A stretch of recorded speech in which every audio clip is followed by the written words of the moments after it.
Good morning student. आज मैं आपको यहाँ स्टैंडर्ड 11 का चैप्टर 8 आर्थिक सुधार के विषय में अपने नए टॉपिक के विषय में चर्चा करने जा रहे हैं।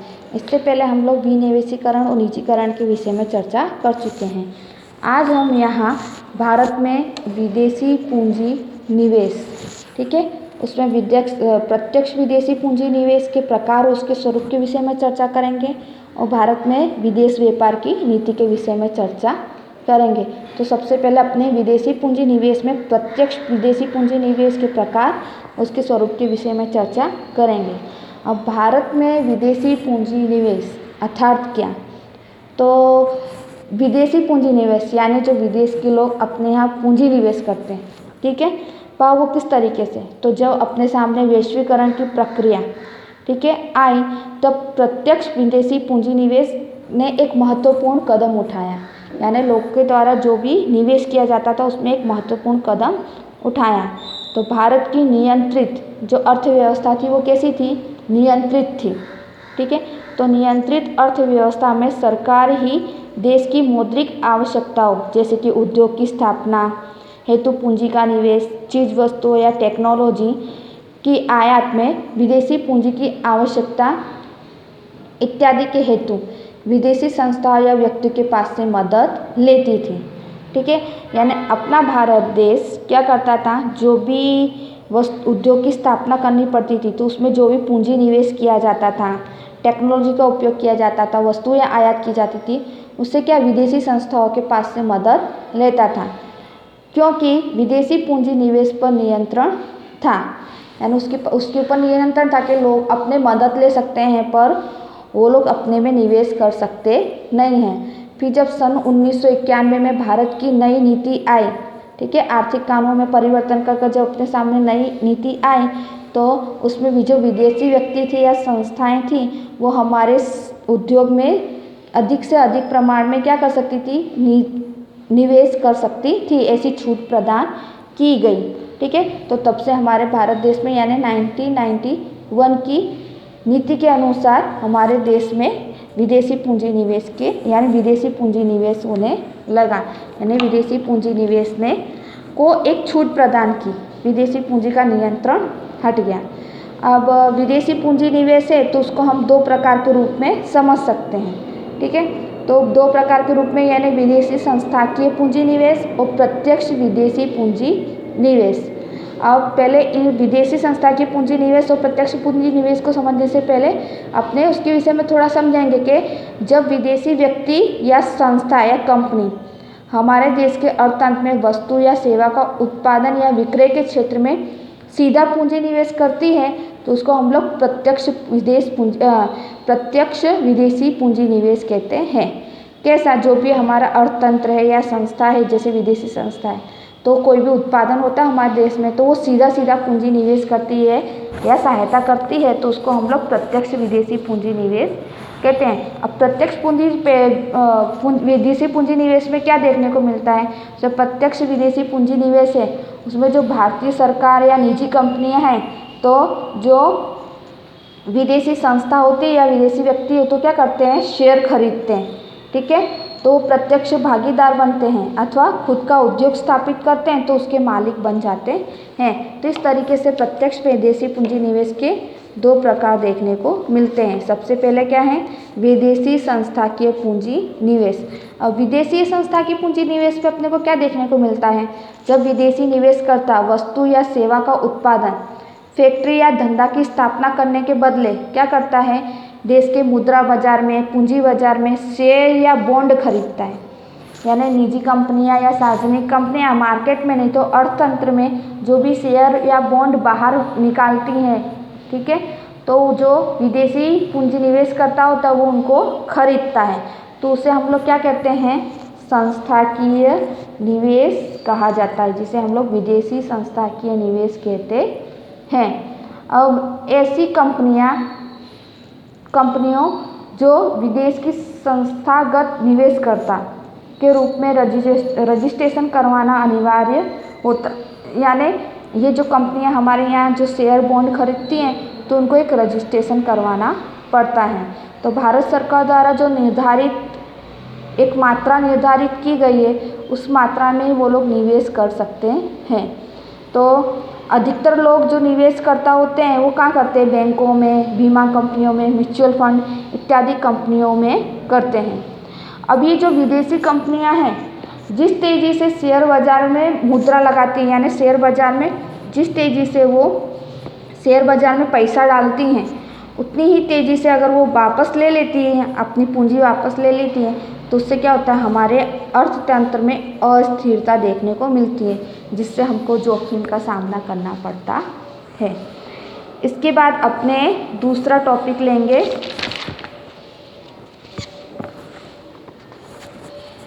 प्रत्यक्ष विदेशी पूंजी निवेश।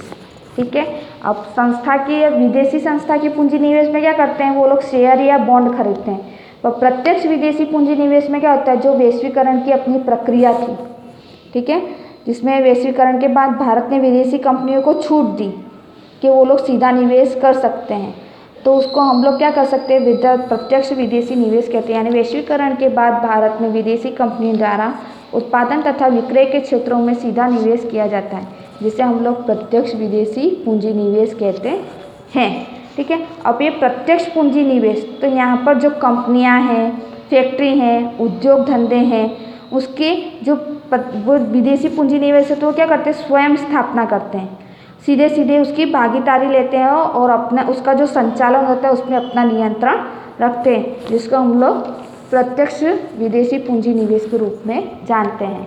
अब इसके बाद अपने नेक्स्ट टॉपिक लेंगे प्रत्यक्ष विदेशी पूंजी निवेश के स्वरूप। ठीक है, तो यहाँ अलग अलग स्वरूपों में बांटा गया है। भारत में विदेशी व्यक्तियों या मौद्रिक संस्थाओं के द्वारा जो सीधा पूंजी निवेश करता है, उसके अमुक स्वरूप है जो हम नीचे अनुसार देख सकते हैं। ठीक है, तो उसमें सबसे पहला क्या है कि वे संस्था के निवेश के रूप में होती हैं, यानी संस्था के निवेश के यानी शेयर या बॉन्ड के रूप में होती है। सीधा पूंजी निवेश के स्वरूप में होने से वो ज़्यादा स्थिर निवेश गिना जाता है। अगर वो सीधा पूंजी निवेश करती हैं तो वो ज़्यादातर क्या रहती हैं, स्थिर रहती हैं, और अगर संस्था की पूंजी निवेश करती हैं तो वो कभी भी अपने मुद्रा जो उन्होंने लगाई वो मार्केट से ले सकती हैं। दूसरा है वे यंत्रों, कच्चा माल, संपत्ति के स्वरूप में होती हैं। यानी जो विदेशी पूंजी निवेश होता है वो ज़्यादातर हमारे यहाँ किस तरीके से निवेश करते हैं, तो यंत्रों में, कच्चा माल में, संपत्ति, इन सब स्वरूपों में अपना पूंजी निवेश करते हैं। तीसरा, जो विदेशी पूंजी निवेश है वे देश में नई टेक्नोलॉजी के रूप में आती हैं, यानी कोई भी नई टेक्नोलॉजी है, नहीं तो नया संसाधन है, उसके रूप में वो हमारे यहाँ पूंजी निवेश करते हैं।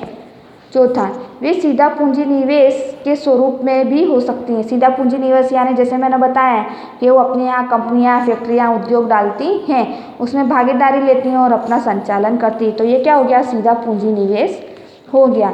और पांचवा, वे कार्य संस्कृति उत्पन्न करती हैं, यानी जो भी वो पूंजी निवेश करती है तो उसमें अपने यहाँ की जो टेक्नोलॉजी होती है, नहीं तो अपने विचार हैं, वो हमारे यहाँ दिखाती है, यानी उनकी संस्कृति अपने कार्यों में दिखाई देती है जो पूंजी निवेश होता है उसमें।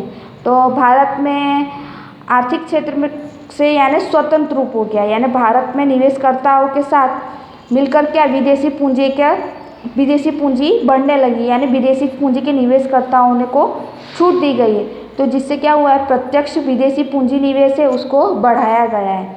ठीक है, तो जिससे क्या हुआ है, भारत में विदेशी मुद्रा कोष का आरक्षण दिया गया है, यानी जो भी विदेशी लोग अपने देश में विदेशी पूंजी निवेश करते हैं उन लोगों को एक निर्धारित आधार पर मुद्रा कोष में आरक्षण दिया जाता है। अब अपने इसके बाद नेक्स्ट टॉपिक लेंगे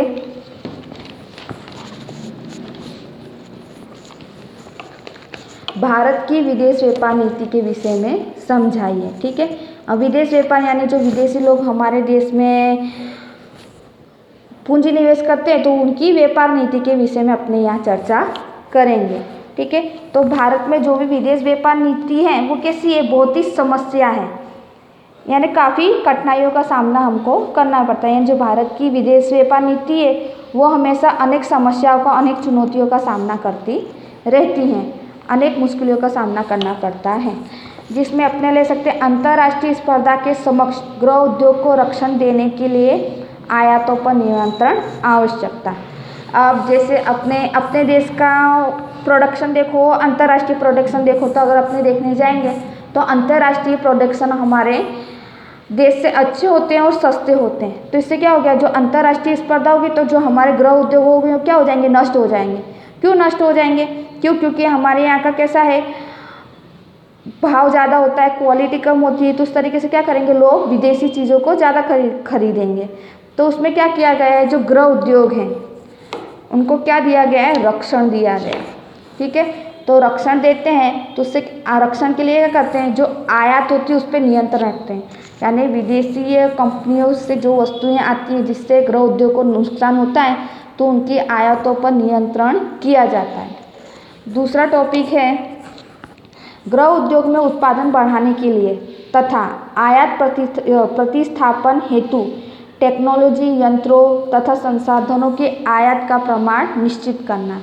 ठीक है, तो गृह उद्योग का जो विकास है वो आगे बढ़े। ठीक है, तो उसके लिए हम लोग नए टेक्नोलॉजी का यंत्र लाते हैं, उसके संसाधन का आयात का प्रमाण बढ़ाते हैं, यानी उनका आयात यानी नई टेक्नोलॉजी को आयात करते हैं। जो नए संसाधन होते हैं वो विदेश में से आयात करते हैं और नए संसाधनों से बनी हुई चीज़ों को क्या करते हैं, उस पर नियंत्रण करते हैं। यानी नए संसाधनों को आयात का प्रमाण क्या करते हैं, निश्चित करते हैं, बढ़ाते हैं। तीसरा टॉपिक है विदेशी मुद्रा को बचाने के लिए अनावश्यक चीज वस्तुओं की आयातों पर अंकुश लगाया जाता है। यानी जो विदेशी मुद्रा है, ठीक है, वो हमारे देश में बनी रहे। ठीक है, तो उससे हम लोग क्या करते हैं, जो अनावश्यक चीज वस्तुओं की आयात है, अगर अनावश्यक चीज वस्तुओं की आयात हम लोग बढ़ा देंगे तो विदेशी मुद्रा क्या हो जाएंगी, निकल जाएंगी, क्योंकि उसको खरीद ही करेंगे। तो उस पर हम लोग क्या करते हैं, अंकुश लगाते हैं। ठीक है, इसके बाद है विदेशी मुद्रा को बचाने के लिए, ये तो हो गया है। ठीक है, इसके बाद है विदेशी आवश्यक आयातों के भुगतान हेतु जरूरी विदेशी मुद्रा की कमाई हेतु निर्यात को प्रोत्साहन देना। यानी हम लोग जो विदेशी मुद्रा है उसको कमाई के लिए हम लोग क्या करेंगे, निर्यात का प्रमाण को प्रोत्साहन देंगे। प्रोत्साहन देंगे यानी उसको बढ़ाएंगे, जिससे हमारी कमाई बढ़ सके और हमारे में यानी विदेशी पूंजी आ सके। इसके बाद सभी भारतीय वस्तुएं गुणवत्ता की दृष्टि से अंतर्राष्ट्रीय व्यापार में नहीं टिक सकती। ठीक है, तो मैंने बताया है जैसे अपने देश की और विदेशी वस्तुओं की कंपेयर करते हैं तो उसमें क्या होगा, विदेशी वस्तुएं ज़्यादा अच्छी होती हैं तो वो टिक सकें। तो इससे क्या करते हैं, जो विदेशी नीति है उसके लिए हम लोग क्या करते हैं, एक चुनौतीपूर्ण हुआ कि उस पर इसलिए नियंत्रण करते हैं, नहीं तो आयात का प्रमाण घटाते हैं, निर्यात का बढ़ाते हैं। तो ये जो विदेशी वस्तुएं होती हैं उनकी गुणवत्ता अच्छे होने के लिए, ठीक है, तो एक हमारे सामने क्या होती है, बहुत ही बड़ी समस्या है, चुनौतीपूर्ण व्यवस्था है, क्योंकि लोग विदेशी वस्तुओं को लेना पसंद करते हैं। फिर इसके बाद है विदेशी व्यापार नीति बनाने में रोजगार का व्यापक आधार सामान छोटे एवं गृह उद्योग के उत्पादन तथा विकास को प्रोत्साहन देना। ठीक है, तो विदेश व्यापार नीति को अपने को बढ़ाना है, हमको बढ़ाना है, तो हम लोग क्या करेंगे, जो छोटे छोटे गृह उद्योग हैं उसका क्या करेंगे, विकास करेंगे, उनको प्रोत्साहन देंगे। उनको प्रोत्साहन देने से क्या होगा, ज़्यादा से ज़्यादा लोगों को क्या मिलेगा, रोजगार मिलेगा। आवश्यक आयात है, ठीक है, उसका भुगतान करेंगे तो उससे क्या होगा, विदेशी मुद्राएं बढ़ेंगी, विदेशी मुद्राओं की कमाई होगी और निर्यात को प्रोत्साहन मिलता है।